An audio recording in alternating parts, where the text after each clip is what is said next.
এখানে টর্চার করা হয়েছে। আপনার কোথায় পাঠানো হয়েছিল? সুপাতে পড়েছিল আমার এখানে বসায় মারছে।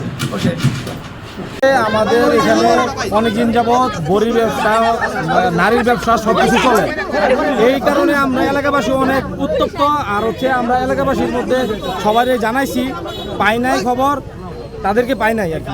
এখন হাতে নাতে পাইছি। ওই দিন একটা ঘটনা করছে, একটা লোকের কাছ থেকে 3 লাখ টাকা বা 4 লাখ টাকা মোবাইল ব্যবসায়ীর কাছ থেকে রাখছে, মোবাইল ব্যবসায়ীর কাছ থেকে অপহরণ করছে। এখন ওইটা ধরার পরে আবার তারা ফিরতে এই কাজটাগুলো শুরু করতেছে, যে মেয়ের যে ব্যবসাটা ওইটা তারা শুরু করছে। এখন হাতে নাতে আমরা এলাকাবাসী ধরছি। ওই বাড়িতেই? হ্যাঁ, ওই বাড়িতেই ব্যবসাটা চলে। তার ফ্যামিলির যত আছে সাপোর্ট দেওয়ার মতো সবাই এখানে আছে। অর্থাৎ অসামাজিক কার্যকলাপ এখানে চলে। অসামাজিক কার্যকলাপের জন্য আমরা মানে অত্যন্তভাবে আমরা মানে হয়ে গেছি যে আমরা এটা ধরবো কিভাবে। আজকে ধরছি, যাই হোক আল্লাহ রহম করছে। এই জন্য আমরা আপনাদেরকে খবর দিছি, পুলিশ খবর দিছি, তারা যাই বিচারটা করবে, আমরা ওইটা নিব। আজকে কয়জন ধরা পড়ছে? হ্যাঁ, আজকে দুই মেয়ে, একজন ছেলে, 2 মেয়ে আর হচ্ছে একটা ছেলে। ওই ছেলেটা আর কি সবসময় আয়না দেওয়া যায় এখানে, সাপ্লাই করে আর কি, মেয়েটারে সাপ্লাই করে ওই মতো জায়গা। আর টাকা নিল না, ওই খবর শুনে বাইরে খবর দিচ্ছে যে নাসির বাইরে যে আপনাদেরকে যে চক্রটা ধরছিল তাদেরকে আমরা হাতে নাতে ধরছি অন্য একটা কাজ। তারা নারী ব্যবসার পাশাপাশি মানুষকে ব্ল্যাকমেইল করে টাকা নেয়, মাদক ব্যবসা করে, এরকম অভিযোগ। ফাঁকা রাস্তায় পাইলে তাদেরকে আমরা কথাবার্তা বইলা বা হচ্ছে যদি মারপিট করা লাগে তাহলে নাসির বাইরে কিন্তু মারপিট করে নিচ্ছে তারা। এখানে যে আপনার কুকনের বাড়িতে কুকনের ওয়াইফ আর কুকন মিলা কুকনের ওয়াইফ। জি কুকনের ওয়াইফ 10টার পরে আনছে, পরে আমি মেয়েদেরকে গাইলাইছি। পরে কয়টা মেয়ে নিয়ে আসছিল? মেয়ে 3টা আনছে। আমি পরে আনে বকছি, পরে আপন রে আর সাকিব রে বলছে কই মহিলা ভাবি আমার বকছি।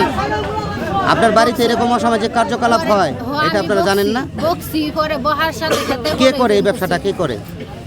এই যে অপহরণ করে, মাদক বিক্রি করে, মেয়ে নিয়ে আসে। তার আগে হাইরা সাকিবে আপনে কইতে জানি ছেলেরে মেয়েরে ধরে আমার বাসার একটা রাজানি সীমাঞ্চল। আপনার বাড়িতে ছিল না? হ্যাঁ, আমার বাড়িতে আসিল। পরে আমি তাহলে আপনি এই কথা অস্বীকার করেন কেন? আপনার বাড়িতেই ছিল, আপনি নিয়ে আসছেন, অস্বীকার করেন আমি কেন? না স্যার, আমার হাজবেন্ড আনছে না, সাকিবে আমার কথা শুনো, একটা লোকের সারা যতদিন ধরে তার জামাই আগে করছে চুরি হইরা, পরে দেশের মাসে সব চুরি না খাইছে। পরে করছে মার্ডার কেসের আসামিতে জেল খাইতে আইলো। জেল খাইতে আয়ার পরে মানে বড়ির ব্যবসা আর এই সেরান্তের ব্যবসা ও মানে বলে করতেছে। আর আইনা নে ঘরের ভিতরে আটকায়া এই যে পেলার দা বলে আঙ্গুলের মধ্যে যাত্রা দা দইরা হারাই বেলা 4.5 লাখ টাকা নিছে। ওই যে মাওনার এক ব্যবসায়ীর কাছ থেকে। মাওনার ব্যবসায়ী তেনে রাগে আজকাও আবার সেরা লইছে। এক সেরা লইয়া ঘরের ভিতরে আন্দাইছে। পরে জাঙ্গর এলাকাবাসীরা ঢুকছে শাস্তি। পরে পরে তার জামাই এই যে এইটা হচ্ছে মেন বড় তালা মাইরা থই আহে বাইরে বই দেয়, মানুষ পাহারা দেয়। আমি ত্রিপল সংবাদ পাই যে এখানে হানি ট্রাফিক ছেলে মেয়ের আটক রাখা হয়েছে এখানে জনতা কর্তৃক।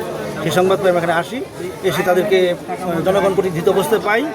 পরে জানতে পারি তারা পূর্বে এই ধরনের একটা হানি ট্রাফের তারা ঘটনা ঘটাইছে এবং যিনি ভিকটিম ছিলেন উনি শনাক্ত করছে এরা জড়িত। আর এদেরকে জিজ্ঞাসাবাদও তারা প্রাথমিক স্বীকার করেছে তারা পূর্বে এই ধরনের ঘটনা ঘটিয়েছে। এখন আমরা আমাদের হেফাজতে নিয়েছি, আইনগত ব্যবস্থা থানায় গ্রহণ করা হবে।